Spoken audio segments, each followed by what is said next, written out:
Premier news. పిన్నెలు మీ ప్రభుత్వంలోనే విద్యుత్ ఛార్జీలు పెంచారా లేదా మా ప్రభుత్వంలోనే పెంచారా అని పల్నాడు జిల్లా బీసీసీఎల్ అధ్యక్షులు మున్నా రాంబాబు అన్నారు. ఆయన మాట్లాడుతూ చర్చకు మేము సిద్ధం, ఎక్కడికి రమ్మన్నా వస్తామని సవాల్ విసిరారు. పాత్రికేయులకు ఇక్కడికి విచ్చేసిన పెద్దలందరికీ నా నమస్కారాలు తెలియజేసుకుంటున్నాను. మరి నిన్న జరిగిన విద్యుత్ ఛార్జీల పెంపు కార్యక్రమంలో మాజీ ఎమ్మెల్యే పిన్నెల రామకృష్ణారెడ్డి గారు పాల్గొనడం జరిగింది. మరి పిన్నెల రామకృష్ణారెడ్డి గారికి సూటిగా నేను ఒకటే ప్రశ్న వేస్తున్నా.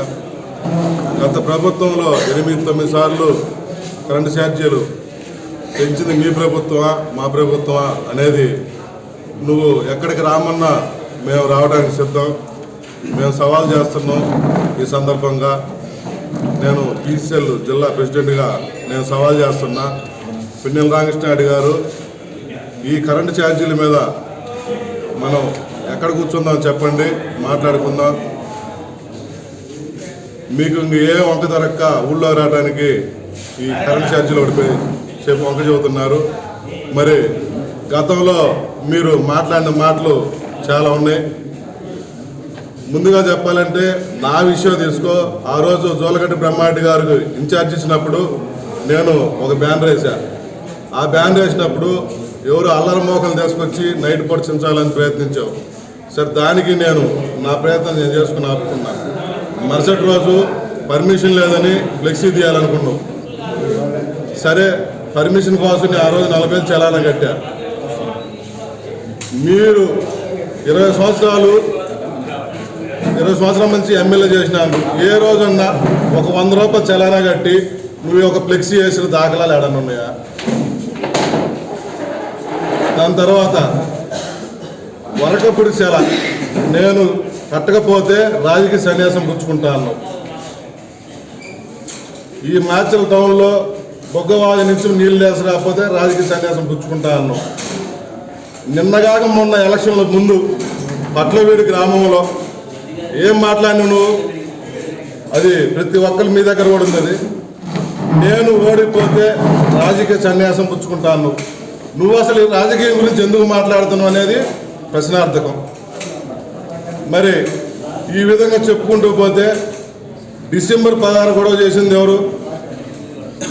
దాని తర్వాత విధ్వంసాలు చేసింది ఎవరు? పాలవాయ గేట్లో శేషగిరిని దాడి చేసింది ఎవరు? రెంటాల్లో మంజులారెడ్డిని దాడి చేసింది ఎవరు? ఈ విధంగా 1 by 1 మరుసటి రోజు తర్వాత కేశరెడ్డి భూమి మీద దాడి చేసింది ఎవరు? దాని తర్వాత కారంపూడిలో దాడి చేసింది ఎవరు? ఈ విధంగా చెప్పుకుంటూ పోతే నీ చరిత్ర చాలా ఉంది. మీరు ఫస్ట్ మిమ్మల్ని మీరు ప్రశ్నించుకొని జనాల్లోకి రావాలని మరీ కోరుకుంటూ నాకు ఈ అవకాశం ఉంది. మాచెల్ల పట్టణం పరిసర గ్రామాల ప్రజలకు గొప్ప శుభవార్త. రాఘవేంద్ర పాలిక్లినిక్ మాచెల్ల మా వద్ద ఎన్నో సంవత్సరముల అనుభవం కలిగిన ఎంఎస్ ఆర్థర్ డాక్టర్ బి వెంకటేశ్వర్లచే వైద్య సేవలు అందించబడును.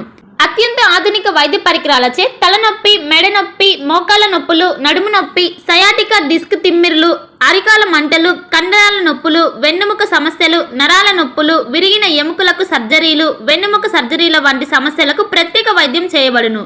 అంతేకాకుండా ప్రతి ఆదివారం ఉదయం 11 గంటల నుండి సాయంత్రం 4 గంటల వరకు డాక్టర్ శ్రీనివాసరావు ఎంఎస్ చెవి, ముక్కు, గొంతు, తల, మెడలకు శస్త్రచికిత్సలు అందించబడును.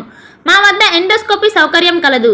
మా అడ్రస్ రాఘవేంద్ర పాలిక్లినిక్, మోహన్ రావు గారి హాస్పిటల్ ఎదురు, రామా టాకీస్ లైన్, మాచెల్ల పట్టణ పరిసర ప్రాంత ప్రజలకు శుభవార్త. Ravi Teja multi speciality hospital, ring road centre, Macherla. మా వైద్యశాలలో అత్యాధునిక వైద్య పరికరాలతో శస్త్రచికిత్సలు చేయబడును. అదేవిధంగా మా వైద్యశాలలో ఎంఐసియు, ఎన్ఐసియు, ఓటీ ఆపరేషన్లు ఎంతో అనుభవం కలిగిన doctor Keerthi Reddy, doctor Satish, doctor చంద్రశేఖర్లచే వైద్య సేవలు అందించబడును. మా వద్ద కార్పొరేట్ వైద్యశాలలో ఎన్నో ఏళ్లు అనుభవం కలిగిన గైనకాలజిస్ట్, జనరల్ మెడిసిన్, జనరల్ సర్జరీలచే వైద్యం చేయబడును.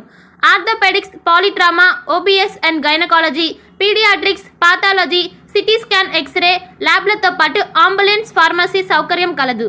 Management doctor Gonuguntla Srikanth, nephrologist doctor Gonuguntla Sai Sushma, MBBS gynaecologist.